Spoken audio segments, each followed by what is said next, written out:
Kat joined.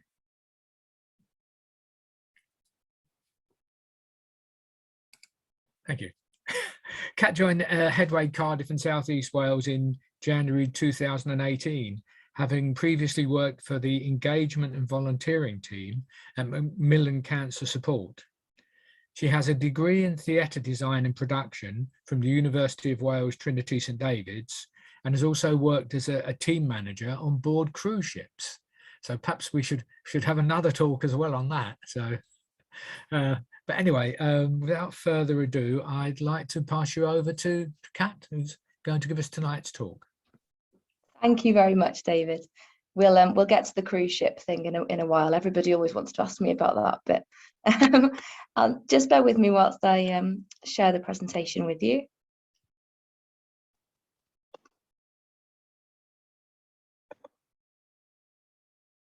And hopefully you should start to see it appear on your screens now.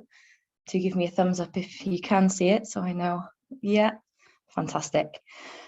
All right, so I wasn't nervous before, and then I realized there's actually quite a few people here tonight, so now I am a little bit nervous. So I hope this is all, I hope it's interesting for you. Basically what I'm going to do is tell you the what, the where and the why, and go into a little bit more detail about who we are, who we help, how we do it, and our reach and our impact as well. So I don't know how many of you came across this before we were chosen very kindly by the RMA, but my betting is that you probably didn't hear about us, because really, unless you've been directly affected by an acquired brain injury, you simply wouldn't have come into contact with us. We are a very small charity. We are local. We're based at Rickwood Hospital. It's soon to be a move for us to Landock, but we'll see when that happens. We're supposed to have moved about 26 years ago, and we're still waiting for the move. So it's now meant to be in April, but we'll just wait and see whether that actually happens or not. So we were established back in 1985. We were originally a support group, which was started by people with an acquired brain injury, along with their families and therapists who worked at Rickwood Hospital. And the idea was that there basically was a lack of support available to families upon discharge. So they basically had their medical support, their clinical support, and then they were just being sent home with no additional sort of bridging the gap, and left to deal with this huge change of life. What's happened is that over the years we've grown and evolved, and the needs of the community that we support has changed and got bigger, and so that's why we've developed into the charity and the service that we are today. So we run at the minute a 4-day-a-week independence and wellbeing centre. We have an information outreach service, a welfare benefits and a counselling service, and a monthly family and friends group. We also have a lot of community work where we run social and activity groups, and they meet in various locations around Cardiff, the Vale, and now run the Current Half and Gwent as well. So our overall mission is essentially to promote understanding of all aspects of acquired brain injury, to give information, support and services to people who have a brain injury, but also their family and their carers as well. We want to increase awareness and understanding. We want to make sure people, along with also professionals, they have extra support and information. We want to see improved approaches to brain injury screening, that's acute care, assessment, rehabilitation, and community reintegration as well. But ultimately, we are there to help people maximise their independence, and hopefully support them to attain the highest possible quality of life. And yeah, so that's what we strive to achieve. Now, I don't know, this has always comes as a little bit of a shock when I say that over 10,000 people every year are admitted to hospital with an acquired brain injury, and that's just in South Wales. So it's quite a significant number, but of course that includes everything from concussion all the way up to very, very serious injuries. Now, we engage with just over 1,000 people, and that includes, and then 709 carers and family members who are all within our area. And as well as those, we really are seeing a lot of new referrals coming through, particularly in this last year, and especially since the pandemic took hold. I think because of the isolation and the lack of social interaction, that's had a massive increase on some of the effects that people with a brain injury might suffer. And so people are desperately in need of our support. Now, when we talk about a brain injury, before I go into that one, we are talking about head injury, stroke, tumours, meningitis, as well as traumatic brain injury, but I'll come on to a bit more about brain injuries themselves in a couple of slides' time. So I thought it was good to share with you how people reach us, how they get to us. So what happens generally is that if somebody has an acquired brain injury, they would attend the accident and emergency department, and that would be at their local hospital. And that those with the most serious injuries would then be admitted to the specialist neurological wards in UHW, in the University Hospital of Wales. From there, they can either be discharged home or repatriated to their local hospital for rehabilitation. And it will be Landoc now, but they probably would receive specialist rehabilitation in Rickwood Hospital, which is why we're based there and why we've stayed there for so many years.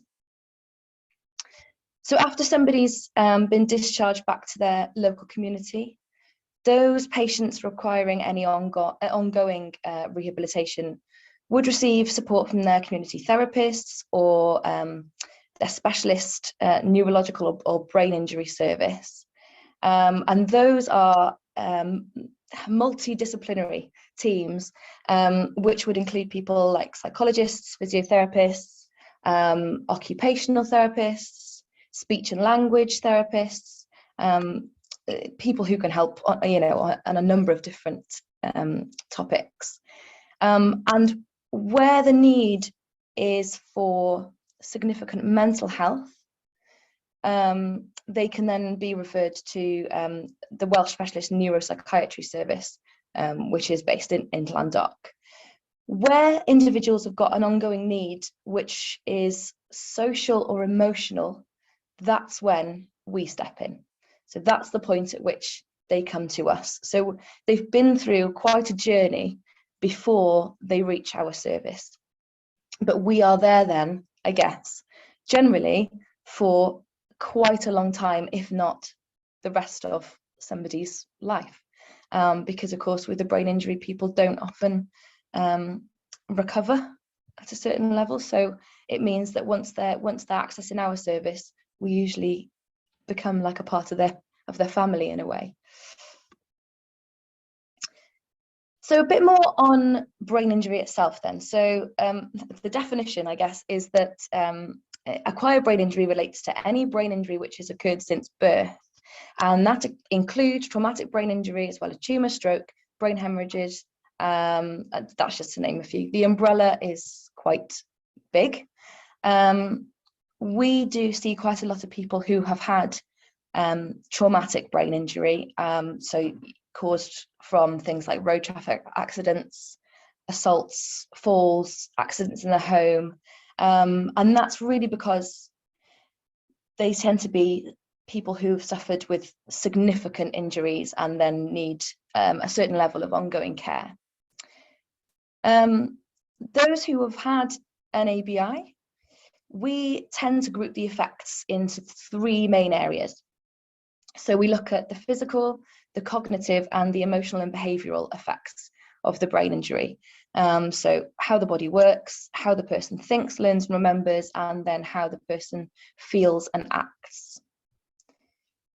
Now I can list so many different effects, but just to give you a few examples of the type of thing that we commonly see: fatigue, reduced mobility, sensory impairment.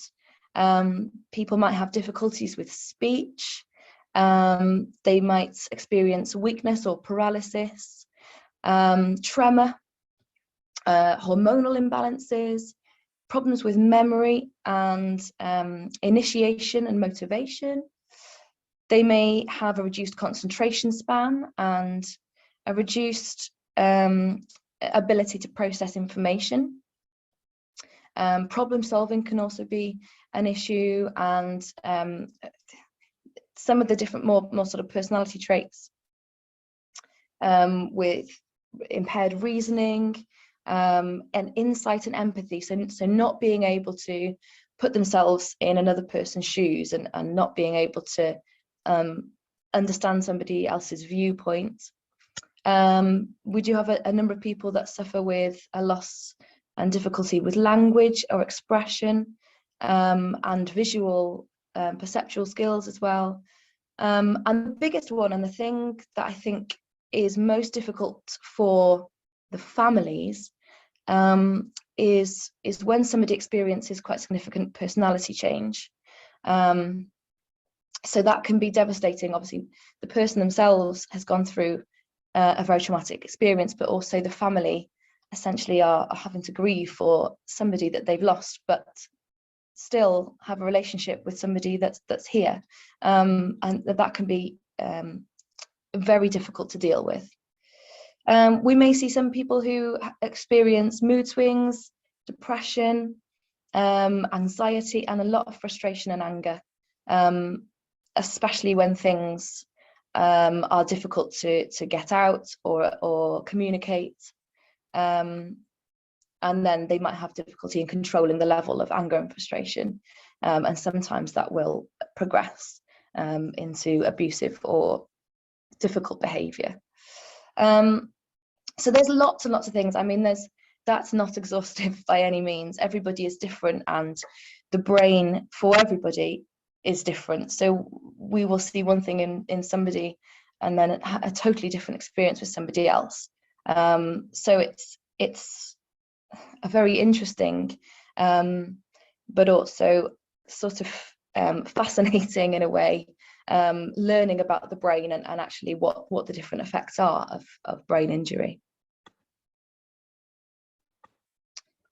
Now, so our main goals, I've already told you about the sort of organisational goals. We essentially want to encourage individuals to identify themselves the outcomes that would make the biggest difference to their lives. So this is where we're very different to a clinical or a therapeutic service. We offer things that have therapeutic value in that we know that people are benefiting from it, but essentially what we're doing is we want people to be able to make it through the day-to-day. We want them to have goals that will improve or make the biggest difference to their quality of life. So it could be anything from confidence building to learning and helping their memory. I'll give you a few examples later on when we talk about the Independence and Wellbeing Centre. But we are very much a person-centred service. And I just want to, again, highlight the fact that we aren't clinical, we aren't therapeutic, but we do offer a service that gives people a therapeutic benefit. So we want to improve and maintain people's health and well-being, and just essentially enable people to build on their existing skills and abilities. And if people perhaps don't have the potential to build on, we want to make sure that we are providing a service that helps to be a bridge between the clinical services and the home life, or in some cases, hopefully prevent the need for clinical services. So we are very much a gap, I suppose. We're filling a gap. So to tell you a bit more about our information and outreach service, first of all, the reason I've put this first is because the information and outreach officers are the first point of contact for the charity. We have 2 information outreach officers at the moment. And at this point, it's worth me just saying that there are only 7 staff members in the entire charity. So that's quite a large portion when you think about it. But they are dealing with the referrals. That's the person you would be contacted by if you have sent a referral into us. And they will meet you and assess you and sort of give you the relevant information, and either tell you which of our services is best for you to access and place you within our service, or sometimes they feel that actually our service isn't the most relevant, but they have very, very good connections and strong links with other organisations and professionals within the area. So it might be that they actually will signpost you to the service that they feel is going to be most helpful. And also they provide practical assistance. And this is where the welfare benefits side of things really does come into play. So we talk about welfare benefits, disability benefits. Particularly, we see a lot of people who have previously been able to work and can no longer, and perhaps don't know a lot about what they're entitled to and how they can make it day to day. So we will make sure that they are accessing the right funds, and the information outreach officers are involved with the Department for Work and Pensions, as well as they will do tribunals, and they might make sure that there's they'll act on their behalf basically, and appeal decision making and things like that for to make sure the welfare benefits system is being followed. So that's quite a large chunk of their work. They also will obviously give support to the family and friends, but they are the people who are in charge of the family and carers groups. So they have the strongest link, I suppose, with the support network of our service users and members, and they get to know the families the best, certainly. So when I said you have to be referred in to the service, we do have specific criteria, and that's only because there are certain things that not that we can't help with, but we know that there are other services out there that are better situated, placed, and more knowledgeable. And so we put criteria up so that people know what it is that we do best. So the criteria is that you have to have had a diagnosed brain injury. So we have to see some evidence from a medical professional, or you're a family member or carer of somebody with a diagnosed brain injury. We have to have proof that the injury was sustained when the individual was over 16, and that's just because there are child brain injury trusts that will specifically deal with injuries that have happened before the age of 16. And we have to know that the brain injury is the main cause of the problems. So yeah, so they aren't very strict criteria, but we do have to ask those questions and make sure that we are definitely the right service for the person. So the social and activity groups is the next sort of branch of the charity. So we hold these in local community venues based in Cardiff. So it's in Pontcanna Fields, in Barry Sidings, in Cosmeston Lakes, and in Pontypool Park at the moment. We are looking at extending that over to, oh no, we do Tredegar House as well. That's brand new, and we are hoping to extend further east, because we're aware that there is a bit of a gap there, and that we feel like there is a need there as well. But these groups are what we call walking and wheeling groups. And they provide the opportunity for the service users to meet up with others who've been through that similar experience. They then are able to share understanding, offer each other some support and make new friends. But it also gives them a chance to connect with our staff members.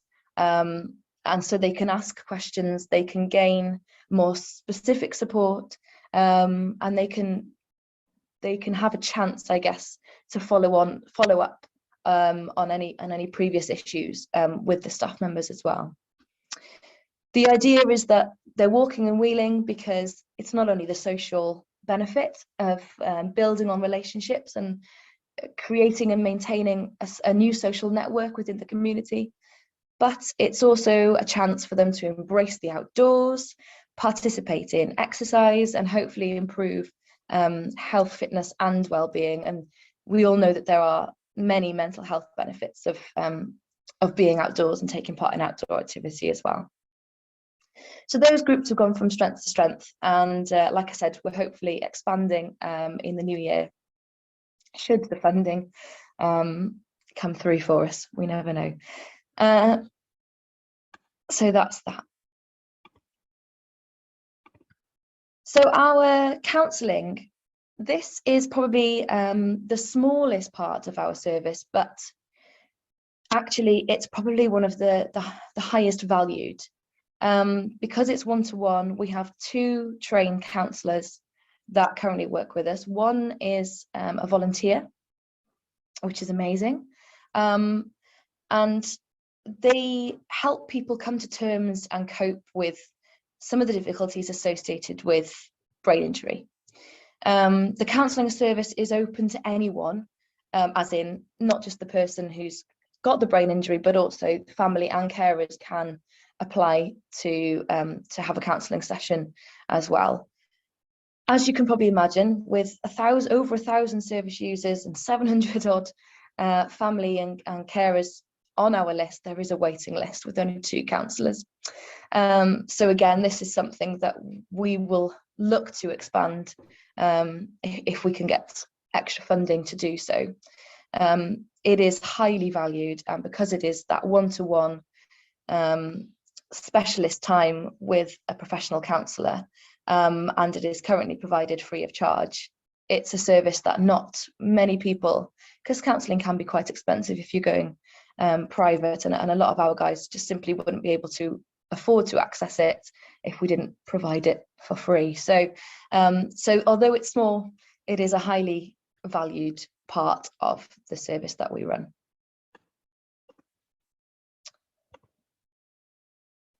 So our Independence and Wellbeing Centre, this is the main chunk of our service. It's the biggest part by far. This is the part that's primarily run from Rickwood Hospital. I don't know if you've been to Rickwood Hospital lately, but we are the last people standing on site at the moment. It's looking a bit worse for wear, but like I said, hopefully we'll be moving to Landock very soon. We have use of the recreational hall at Rickwood Hospital pretty much solely. It's almost ours. We share it with one other team just one day a week. And it's great because it's a nice big space. We have a kitchen, fully disabled, accessible toilets and things like that. And what happens there is that people essentially just practice and maintain the skills that I mentioned earlier. So the skills that help them with the day-to-day lives. We offer a structured program. So unlike the social activity groups where it's a walk, literally a walk in the park or a social meetup, the Independence and Wellbeing Centre is far more structured, and we provide specialist activities that look at focusing on independent living and regaining of lost skills. I've written here that the staff and volunteer ratio is higher.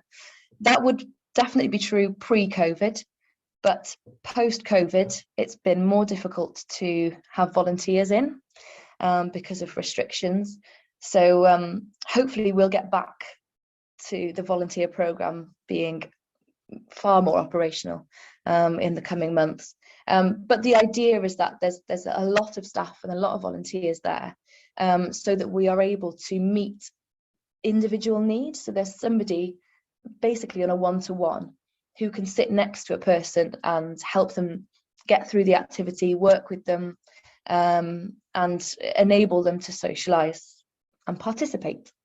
So it is a chance to meet up with others, and have that same sort of exchange and support, encouragement, friendship, but it also focuses on those more structured activities.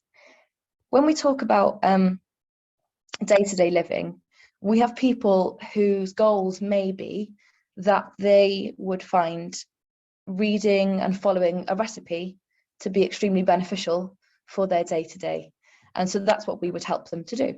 We have people who might want to complete a poem, and we'll help them do that. They want to write music, they want to read, whatever it is, whatever benefits them and they feel would be helpful for their day-to-day, that's what we will focus on.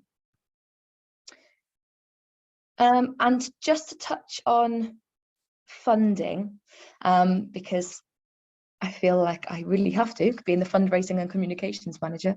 This is the only part of the service that is funded. So the members who come to the Independence and Wellbeing Centre will quite often have funding from their local authority that will give them a place.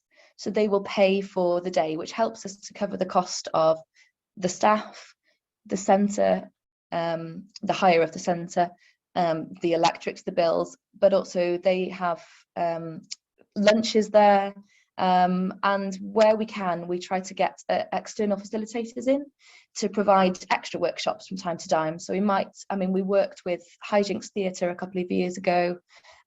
We've had stop animation workshops, we've had creative writing. So we often try to incorporate external facilitators, to come and do something a little bit different when we can as well. So this, like I said, is the only part that does receive funding. The rest of the services are entirely dependent on charitable donations. So we receive no funding, no statutory funding whatsoever for anything else, which is why an opportunity like this, which the RMA have given us, is unbelievably valuable to us. And it's really important, because we just wouldn't be able simply to run the services that we do without these opportunities. So looking at the family and carer support, like I said, it is run by our information and outreach officers. We do run this monthly. It basically gives the family, friends and carers a chance to share their experiences, but also take a break and have a little bit of respite. We did try and do it more than once a month, but I think a lot of the members found it difficult to find people who could take over from them when they're caring for somebody at home. So actually once a month was both beneficial but also realistic. And then we do a day trip once a year, which is really nice. And the group, when it does run, it usually consists of a guest speaker. They might have a complete escape and do something like a craft workshop, or we tend to provide people who are area specialists and professionals, neuropsychologists, sometimes lawyers, people who the family could benefit from talking to away from the person they're caring for, so that they have a chance maybe to ask questions that they maybe wouldn't feel comfortable, I don't know, but it gives them an opportunity anyway to have a bit more of an insight into the world surrounding their care. So that's really popular, and they'll also have a Christmas outing as well, and I think they're coming to our afternoon tea this year, which is going to be lovely. So that's all of our services in a sort of nutshell. So there are, like I said, there are some 4 or 5 different branches of what we do. We are seven staff. We ordinarily have a lot of volunteers.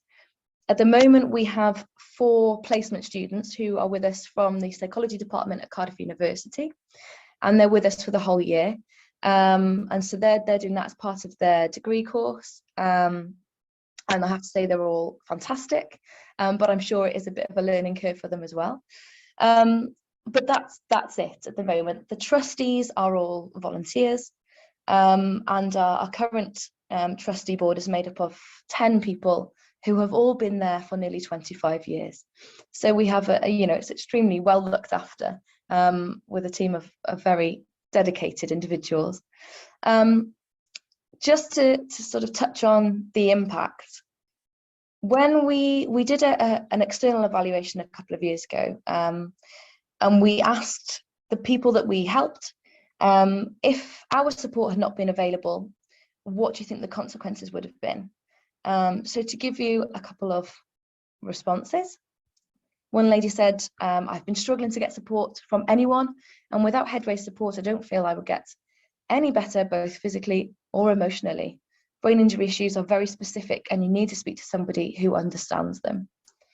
Somebody else said, I would have been struggling to find any information and advice, and my dad would be without vital social group support. I really don't like to think what might have happened. To be able to pick up the phone and ask for help and know that someone without question would be there is definitely a shining light in the darkness.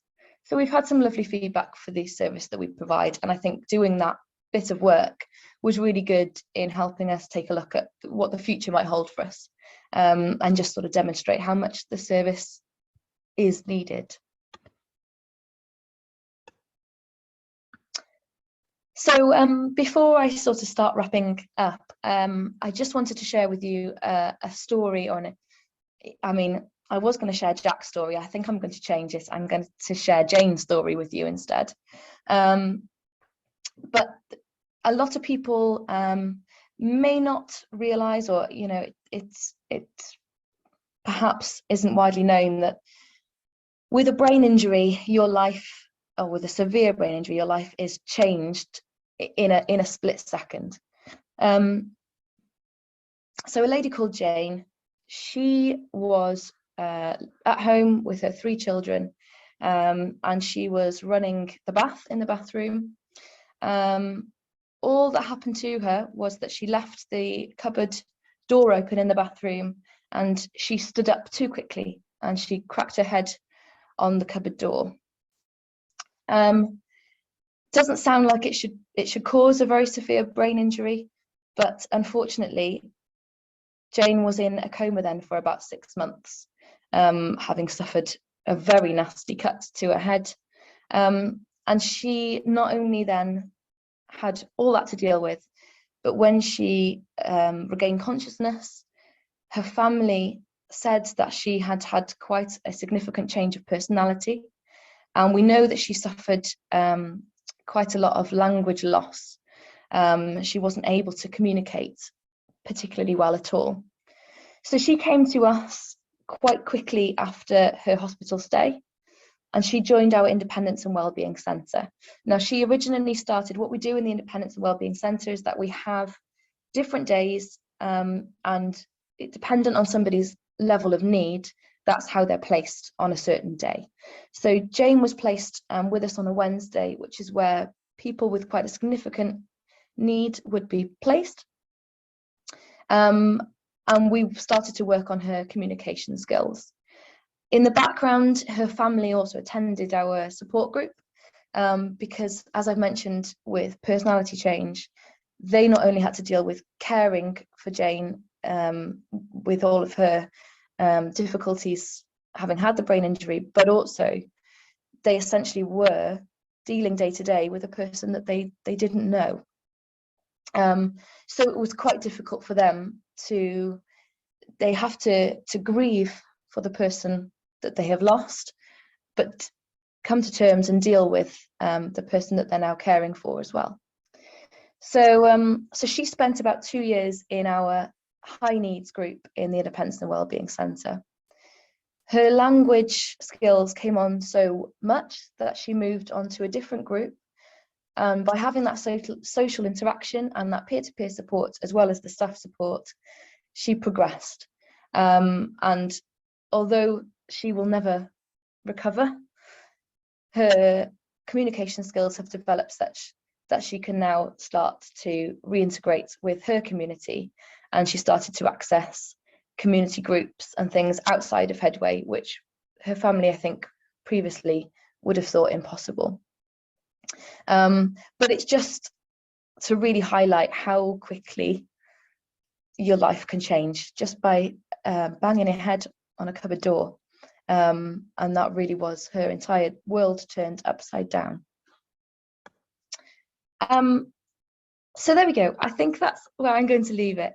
What I have done is put all of our contact details there, should you want to get in touch with us at all or find out any more, and our social media pages. I just want to highlight that the sentiment throughout the photographs, I hope you've noticed, is pure joy. So although we're dealing with quite a difficult and sometimes sensitive topic, and it can be very emotional, actually the groups, the centre is full of fun, full of happiness and excitement and activity, and it is buzzing. So I don't want to leave you with the thought that it's all doom and gloom. It is smiles on every face. Also, just to give you a bit more on the work that I do specifically.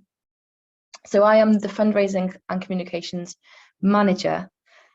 So I solely look after everything to do with fundraising, which includes grants, events, community fundraising, trusts, sponsorships, donations, but I also maintain the website, our 3 social media channels, our newsletter, and any sort of media and press coverage as well.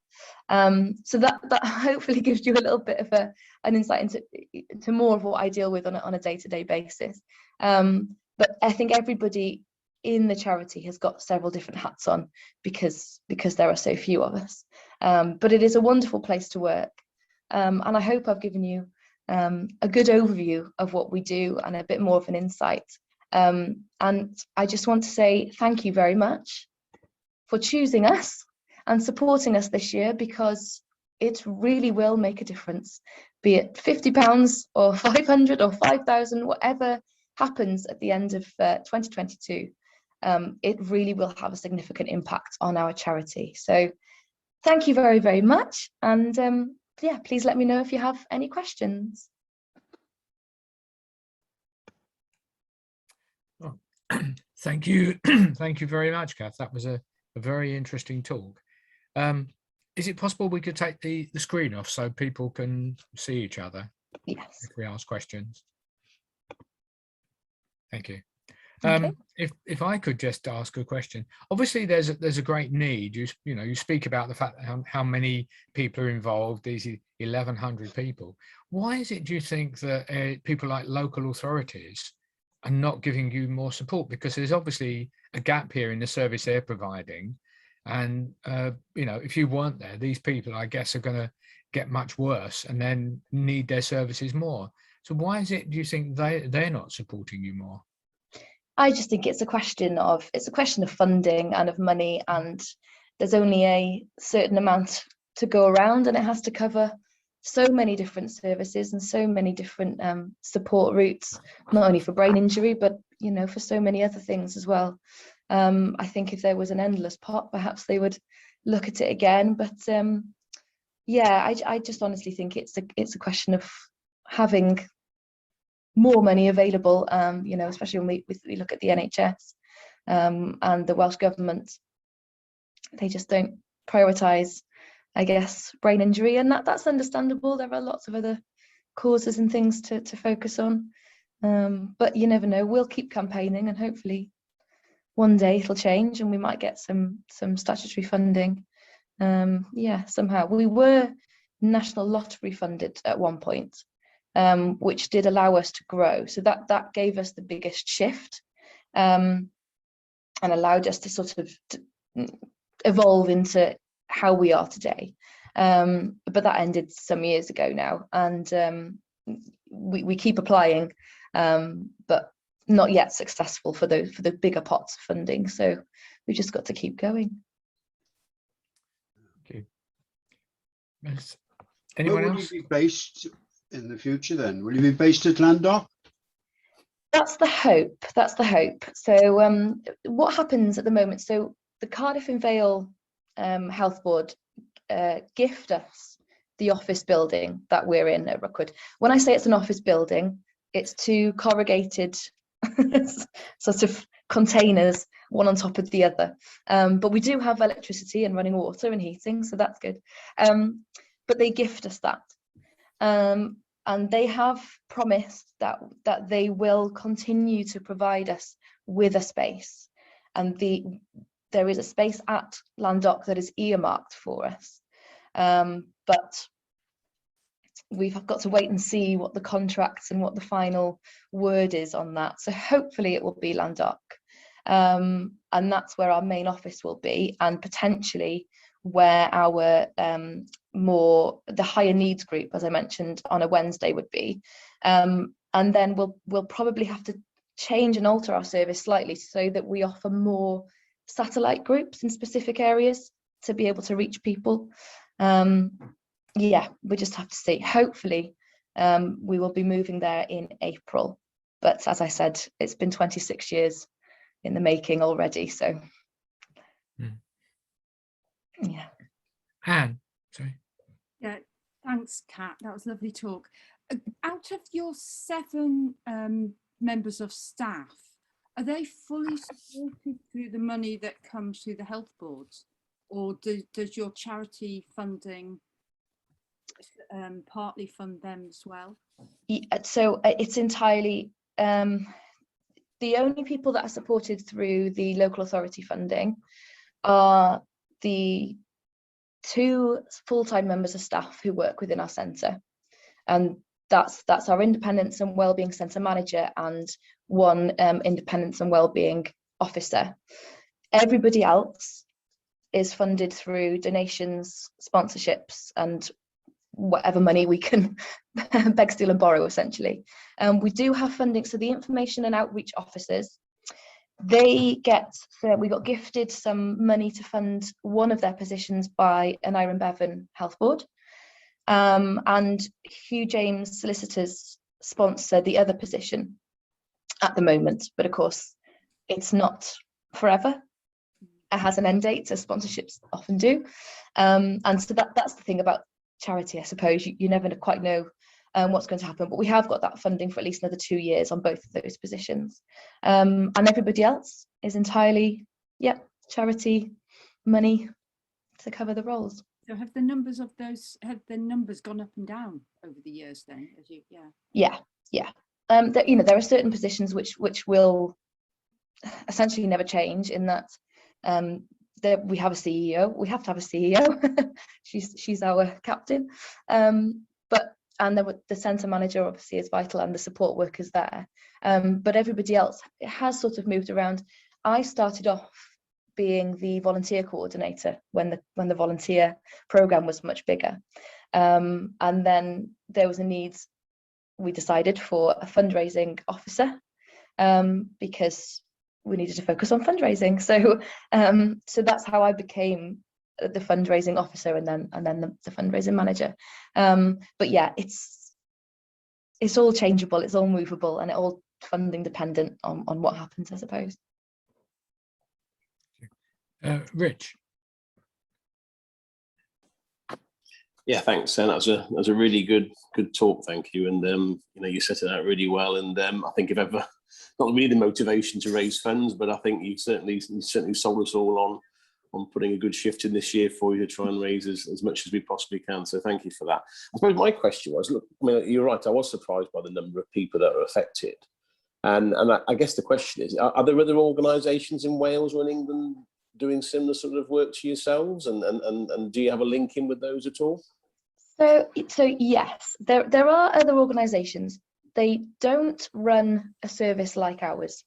So there's not another service that provides the centre and gives a sort of structured activity support, especially when we're talking about people with particularly high needs.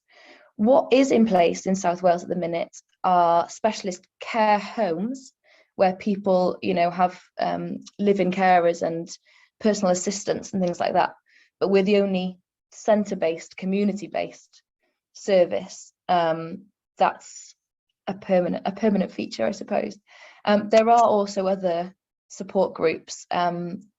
There is one called Silver Lining, which you might have, I don't know if you have heard of it, but they offer, they're more of a workshop, so you can do specifically craft workshops with them, and they focus on people who've suffered with a brain injury.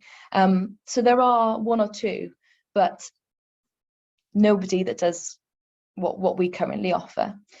Just to explain as well, I should have mentioned this at the beginning, the Headway, Cardiff and South East Wales, that is our title, and that is very specifically our title. So Headway UK are the umbrella charity, but we are an entirely different charity.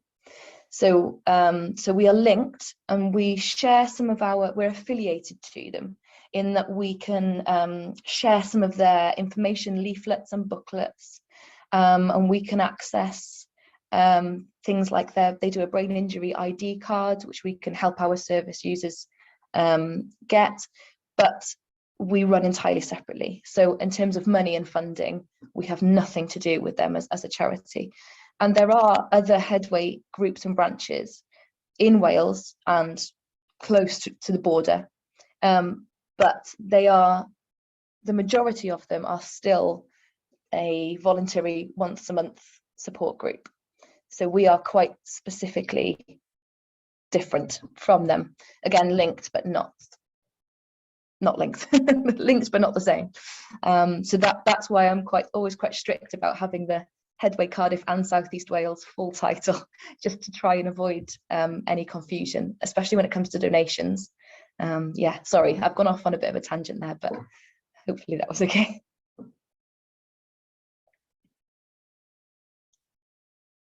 Any more questions?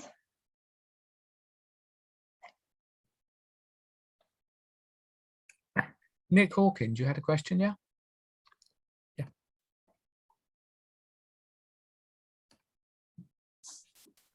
Difficulty unmuting there. I did have a question, but it was the same as Richard. So I was going to ask whether there were other headways in Wales or anywhere else around the country, and to what extent you learn from each other. But I have to say, Kat, you answered the question. Wonderful. So I haven't got to answer it again. Great minds think alike. Thank you. Are there any other questions? No?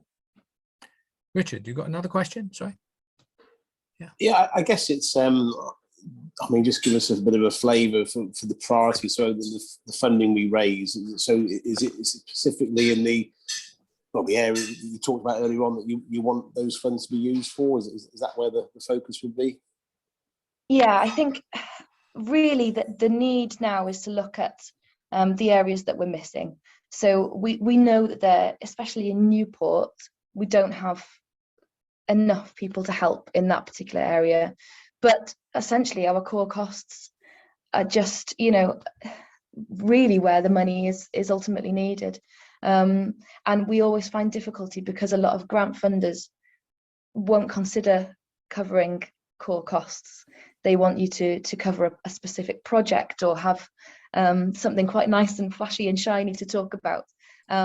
So what we will forever need, I suppose, is constant, ongoing, regular funding that means we can purely keep those services going. But certainly, yes, we are in a position now where we desperately need another information and outreach officer and another support worker for the centre. But that counselling service, if we can get some funding for that, the waiting list is mounting and mounting, and I think people really value that as a priority. So there's a number of things. The list can go on probably, but. And we do have people in this area who you support as well and have supported. Yes, So- yeah. Obviously, I can't name names, No. but we do have a number of people. Well, we're only a stone's throw from Radyr, based in Rickwood Hospital at the minute. So we do have a number of people in the local area who have previously been supported, but who are also currently accessing the service. So I know that there are a few members of the community who do have a level of personal involvement. Our Director of Services, Lisa Lamley, she actually lives in Morganstown. So she's quite happy to be on board. And a number of our existing fundraising committee members live in the area as well. So we do have a little bit of a presence. But like I said, it's such a specific topic. And unless you've been affected by a brain injury, I don't think it's something that you would necessarily know about. So it's really nice to have this platform. And just while I've got the chance, it's been really nice to get to know a few more members over the last couple of weeks as well. I've had conversations with several of you. So yeah, I'm looking forward to working with you more over the next few months. Cool.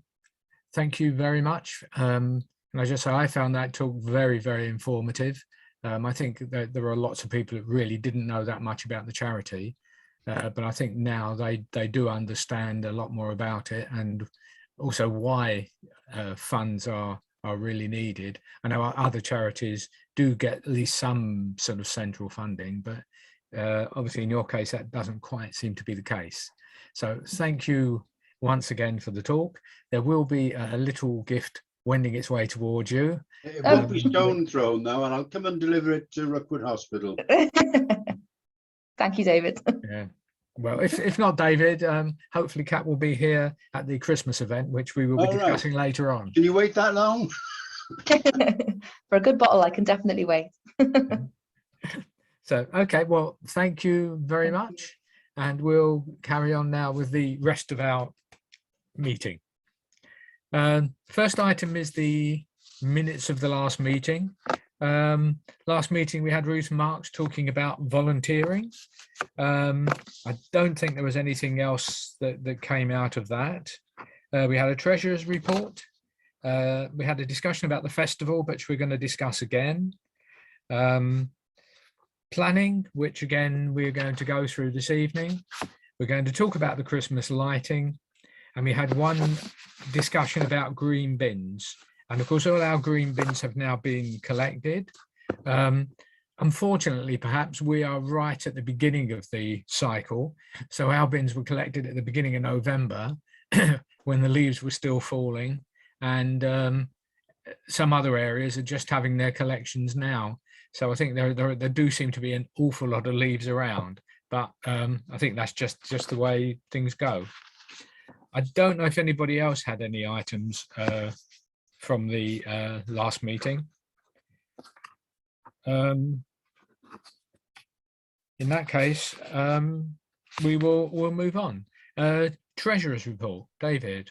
Yeah, the two festivals, May and September, raised a total of £6,232. That's well short of what a normal year would do, but it's still a significant amount considering the circumstances. We had expenses of nearly 6,000, so we didn't make an awful lot in terms of the festival itself, and we gave 10 of us £2,000. So there has been quite a significant movement on our cash balances. We've had further expenditure like web hosting, equipment and insurance, total of 850 quid. So we've now 2,500 less than we were this time last year. Although we have a target of a bank balance of around 6,000, the bank balance at the present time is £5,741. So we're more or less on target. And of course, we've got the Christmas event coming where we should perhaps make a small profit and hopefully support the charity, our new charity. Thank you. Rich, do you have your hand up again, or has it not come down? I hope not. No, Richard, yeah. I'm sorry. I'm not sure if you had a question. No. Okay. Just to say, can I just clarify, when David said we gave 2,000 to the charity, we gave the charity their money, which we had been Well, yes, collecting. We don't actually No, donate no. money. We're a charity it was ourselves. mainly so- the raffle, and Yeah. there was money from the bank, the bars. Yeah. So it was actually money that we had collected on their Allocated, behalf. Yeah. And now we are down to our, what we would say is the sort of normal levels again of our funds. Okay. Anybody got any questions for David? Right. Christmas event. Nick, do you want to say something? Yeah, just a few words, hopefully make it very few. Notes have gone out to all our members, so I think you should know roughly what is going on now. Sadly, it's not been possible for the Community Council, who have put up the main lights, to allow us to turn the lights off and on again. So although for 10 years or more, we have been running a Christmas lighting ceremony on the first Friday in December, this time it will be a Christmas lights ceremony. But nevertheless, weather permitting, because I have looked at the weather forecast, I'm a little bit, but we live with a very positive view. We will still have an event. The main event will not therefore be the turning on of the lights, but it will be the arrival of Santa, who will come in a slightly different way on this occasion. And Kat, who's still with us, and thank you very much for staying on with the meeting, will announce the arrival of Santa. As we've said in the message, I think that's gone out, and he had better not be late. How he will arrive, the rest of it is a bit of excitement for us.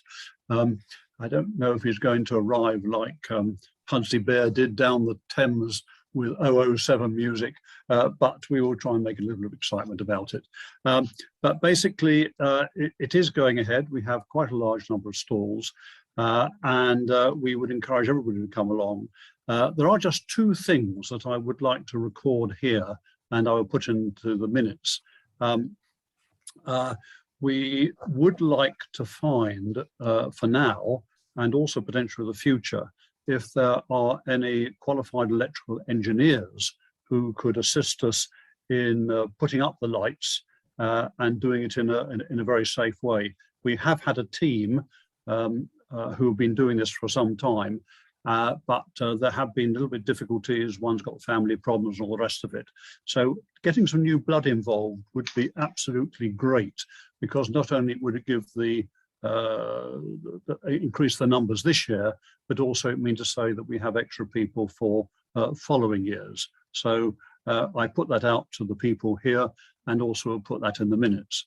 And the second thing is that, and I'm not going to mention any names here, but we had somebody on board who has a van and who is able to cart quite a lot of stuff that is kept in the old church rooms and is needed to set up in quite a short time scale, I have to say, the event. And unfortunately, he's had a substantial injury. And since it's his van and he drives it, I'm afraid the van's not available to us. So we are actually looking for somebody who is going to be able to help us take things on the Friday from the old church rooms during the day, and also after the event ends around 8:30 or something, to take the stuff back. So if you know anybody who would be able to assist with that, that would also be very, very valuable. It's one of these things that you can have all the things laid out, absolutely planned, and then suddenly at the last moment things go slightly wrong. But that's what we're looking for. So electrical engineers, and also for a van. David, you had your hand There up. might be an opportunity. I mentioned this to you. Danny Bryn have got a van and a driver, but he's only able to help us on Thursday, which is not acceptable because of storage. But we might be able to persuade him perhaps to do it with a small payment. I don't know. I shall go back and try. The other alternative is the Llandaff North. I spoke to Derek Bateman today, who has hired vans from Llandaff North Motors at about £60 for 24 hours. So that may be another alternative if we really get stuck. But we have to have a driver under 75. Have we got any? just. Isn't that Anyway, everybody? but we'll work on that. Yeah. Would Radyr School have a van? that could be Yeah, the used trouble is for- they're mainly seated, aren't they? Now, whether they're movable seats, I don't know. We could try the school. But Yeah. I mean, the thing is, without having it, Yeah. I don't want to close down discussion. But if anybody's got any ideas, contacts, and all the rest of it, then let me or David Silver or David Cargill know, and we'll work on them. It's something that's really has come up in the last few days, both of those. And anybody who says to me, just let us know, and we'll work on them. Okay. Anybody any other questions about Christmas? Just come along, eat David's burgers, drink my mulled wine, enjoy the environment. Because the trees are going to be delivered on Friday. We know that, don't we? And you've asked for support on Sunday to put them up. Yes. Well, yeah, I think that we'll keep that sort of within the team. We may change Okay. the date of that. Okay. Okay, right. Festival 2022. Well, we're planning for a normal festival this year. We have already had a meeting where we've looked at events, and we have another meeting planned for the 1st of December when we're hoping we can tie down some more of these events.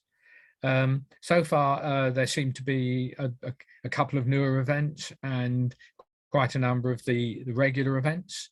There are still some people we haven't heard from.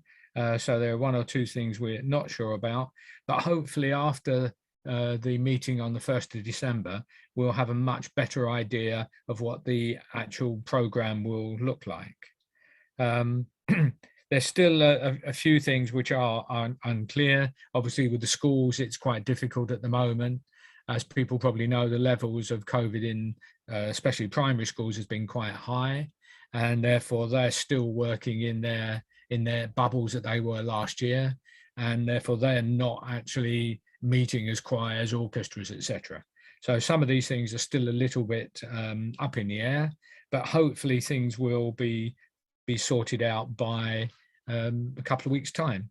And after that, we will put together again some information for you and send information around about where we've got to at present.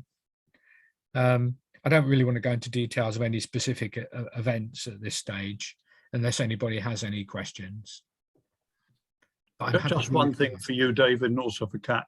Kat, I have booked Christchurch and the new school rooms for the final Sunday when there will be a concert, which will be arranged by Headway, Cardiff and South Wales. Thank you very much, Nick. Yeah. Okay. Planning. Ian, are you doing this? Yes, I am here, and yes, it is me talking on this one. I think that the latest on planning is we don't know a lot. I was going to say we didn't know anything. Whilst we've been talking this evening, I've had notification that the next round of consultation on Cardiff's LDP, the local development plan, is due to come out next week.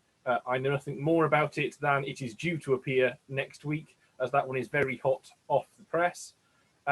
We have been attempting to contact Transport for Wales to get an update on what is happening with the proposed works in Morganstown around Mound Field.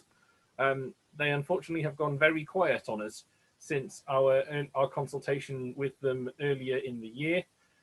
So I haven't got an update because nobody at Transport for Wales was willing to share one with us. That's why we had such a bland message in our most recent newsletter, and I have still nothing to add to that blandness for today's meeting, I'm afraid. We understand that Griffith's groundwork have actually certainly put signage around the Mound Field to direct their traffic, but we have not yet had any response from Transport for Wales about what their traffic management plan will be, about who their contact for overnight works should be as their customer contact centre closes in the evening before their overnight works series actually begins. Yeah, I'll stop there because I can't actually add anything of any value. Okay. Thank you, Ian. Has anybody got any other questions for Ian? So it's difficult to give you questions when you Can I don't get just any add- information. Can I just add that the feedback from the council meeting on the Lantresham Road junction is due next week, so we should get from them whether they're going to take any action or not. Okay. Thank you, David. Okay. Next item, we have the future role of the RMA. This is something we've been looking at for some time, but we really want to start getting our membership involved in this. Obviously, things in the RMA have been staying very much the same over quite a period of time now, and we're really looking to see really what our members would like to see us do. Do they want to see us do the things we're doing now? Do they want to see us doing something different in the future? What sort of things do you think as members we should be doing? So we're going to be coming out and doing hopefully a consultation with as many people as possible over the next month or two to try and find out what people really think, not just what the exec themselves think. So you will be getting more information from us on this, but if anybody has any ideas, please do tell me and get in touch with me. Not necessarily now, but you know, we are very, very interested in knowing what people think we should be doing, rather than us just carrying on doing what we're doing at present. So, okay. Any other business? I've got one item. I was going to say I'd like to welcome Anne Rosser to the executive. If everybody is in agreement. We've obviously been looking for people for some time, and has been along to quite a number of events. She's been helping us, and she seems to be very, very keen to join us. So we're obviously very keen to have her. So all people were very, very pleased to have, and if anyone else is interested, please do let us know, and please come along to meetings. Richard, do you have a question? Or I don't think so. I thought I was doing the clappy emoji, but then maybe I didn't.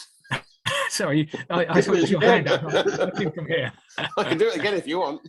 Well, is that to clap Anne? Well, I'm happy to clap. Yes. Yes. Yeah. So, okay. Has anybody got anything else to raise? Just to say that all the leaflets for Week Friday have now gone out, and many have been distributed door to door, so we're well ahead of the event. Have we covered the whole area? Yes, and the new area on Lantresham Road. Okay, lovely. Okay, thank you for doing that, David.